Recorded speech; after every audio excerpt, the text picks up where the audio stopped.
Okay, here it is. It's not quite finished yet, almost done, but those of you who've been following it on the DIY group will see I've been making a gas bottle holder to go on the back of my Defender.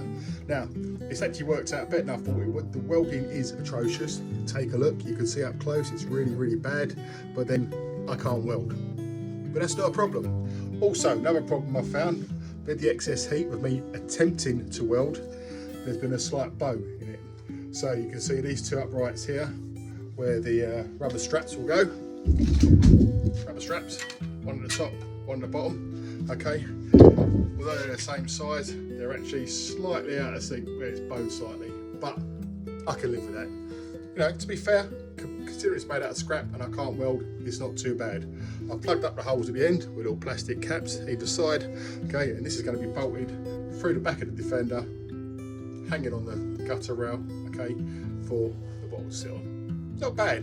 Stay posted, we'll see what it looks like when it's painted up.